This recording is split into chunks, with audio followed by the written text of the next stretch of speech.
Hello, everyone. This is Alicia Nightingale with Windermere Columbia River Gorge. I'm sitting here this morning with James Williams with Edward Jones here in Hood River, and we're just taking a moment to hear more about what he does for our folks here in the Gorge and how he can add value for us all.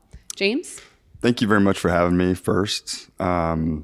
It's an honor to be down here with you. I've had the pleasure of getting to know you organically, like many of the clients here in town. So it's been awesome to see you and Tanner grow in your business and your practice, and I'm very, very excited for you guys and to be here. So yeah, I'm excited to be in Hood River. I mean, my goodness, moved from Oregon City in 2016. I'm originally from Hermiston, Oregon, so wanted to get out on the east side of the state if I could, and had an opportunity with Edward Jones to do that and to partner with Joe Gunther and Brandon Buell here in town to help service some of their clients, and been adding my own since we got here. So it's been a challenge, especially this year, but excited to be here and feel very, very, very fortunate. Oh, we're so happy to have you. I remember first meeting you, gosh, what was it, 2 years ago now? Maybe 3, yeah. And I think you were brand new to town and you just bought a house on, what was it, May Street? Yep, correct. Are you still in that same place? Yeah, same house. Who built that again? Curtis. Oh, okay. Curtis. Great. And what brought you to the Gorge originally? Just loving being out on the east side of the state. Being from Hermiston, I wanted to get back to a smaller town. Don't get me wrong, I like Lake Oswego. I liked working there. The experience at JP Morgan was phenomenal. Lived downtown Portland also for a number of years. But being from a small town, that's just the type of feel that I like. That's the type of feel that my wife and I wanted to have. We wanted to live where we like to play, so we used to vacation out here frequently. Mm-hmm. And we thought it would be a good opportunity for her. She got out of grad school as a physician's assistant and had an opportunity with Mid-Columbia Medical Center in the Dalles. So I said, look, let's make it happen. Let's see what we can do. Awesome. And do you guys have kiddos?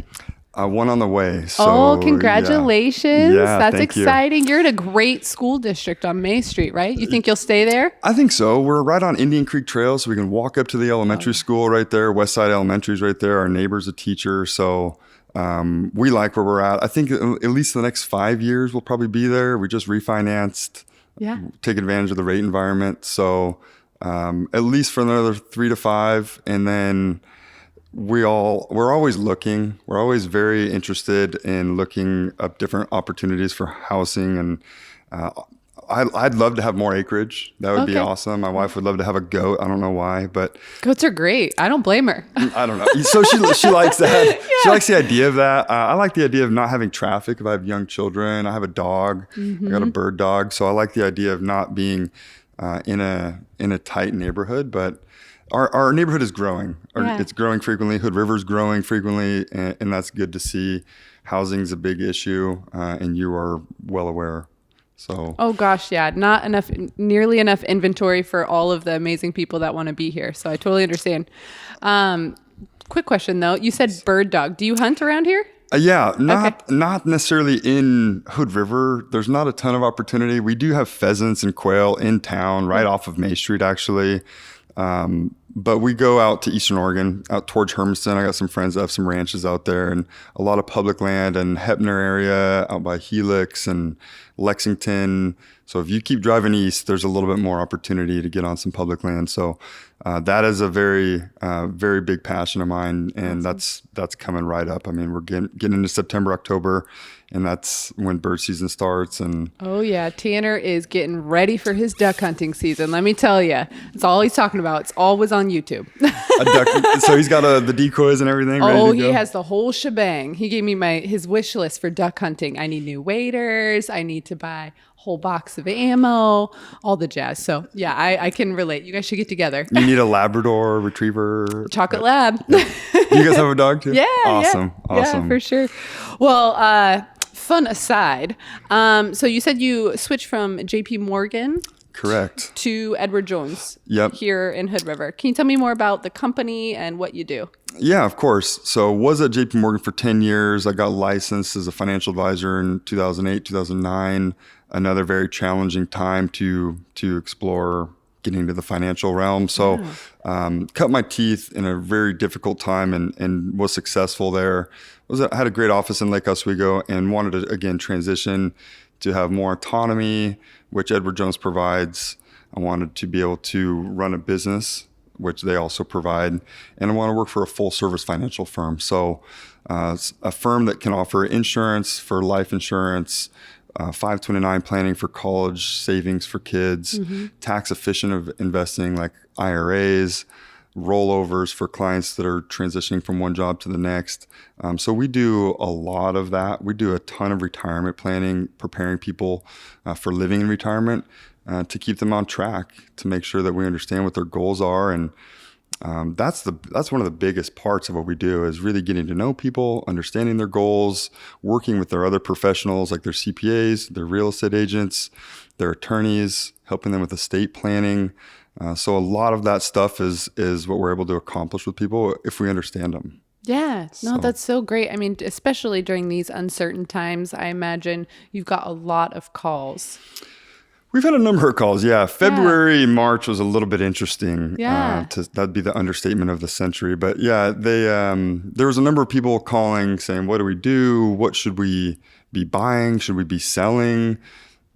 And if you watch the news, you think that your front lawn's on fire, where we have to do a lot of coaching, I guess, because people have a very emotional relationship with money, and everybody has a different relationship with it. So we have to really understand where people are coming from, be empathetic. Half the time, I'm not even talking about finance. I'm talking about the people's family, what's affecting their children. Some people are in... there's that sandwich generation that are kind of our folks' age. They're having kids that are coming back from college and ailing parents that are also living with them. So they're kind of sandwiched in between there. Yeah. And just understanding people's circumstances. Yeah. So a lot of phone calls. So basically, you also have a degree in therapy. Yeah, I should. Yeah, right. I should. Psychology would be fantastic. Yeah. Awesome. So what would you say is kind of the most important thing that people should be doing right now in this uncertain time for their financial plan? Or is there one most important thing? I mean, reaching out to a professional. If they're not into doing their own financial planning, which many people are not into doing that, they should reach out to somebody and they should talk to somebody, because it's free to ask questions. So, it doesn't cost anything to come in and sit with a financial planner, an advisor, and say, here's where I'm at. Here's what my goals are. Here's what my concerns are. Yeah. What are your thoughts? Yeah, that sounds scary. There's no thought. There's no fee to do that. And it's a lot of trepidation for people coming in for the first time. Yeah. They think they have to pay a fee and that we're going to recommend an annuity or something that they don't understand. And so that's what I would recommend. The most important thing is to understand where all of your assets are at and work with a financial professional if you're not wanting to do it yourself.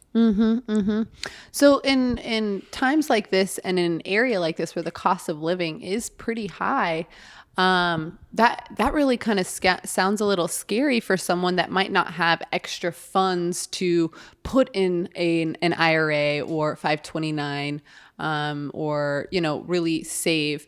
Now, what do you say to those folks to come in and how you help them? You got to start somewhere. You got to start somewhere, and having a plan, whether that's not, even if it's not saving today, if it's saving 2 months from now, 3 months from now, starting after the first of the year, having a plan and having a direction and a goal to work towards, that's where I would say working with a financial professional is going to really help you break down your budget. Even if you don't have IRAs, you don't have stock investments, you don't have to. Nobody typically starts with that. Unless you get an inheritance and you're very fortunate. So go and talk to somebody, because they're not going to turn you away. No Edward Jones advisor, at least in the Hood River, the Dalles, Bingen, White Salmon. We have a number of offices around. So if you're on the other side of the river, you can go see Doug. If you're on this side of the river, come see Joe or I, Brandon. If you're in the Dalles, Heather and Tara in the Dalles. So there's phenomenal advisors, but reach out to somebody. Awesome. And get something started. You mentioned something earlier about partnering with other professionals. Can you tell me a little bit more about how you can partner with, say, a real estate agent? Of course. So we partner with CPAs, real estate agents, and attorneys. Those are probably the three most used financial professionals that we partner with. loan officers as well, right? So people can understand what their debt to income ratio is and loan to value and get walked through that sort of process. But we will typically always recommend people who are buying or selling to work with somebody because there's a lot to it. Setting up an escrow account, seller's disclosures, there's a lot of things.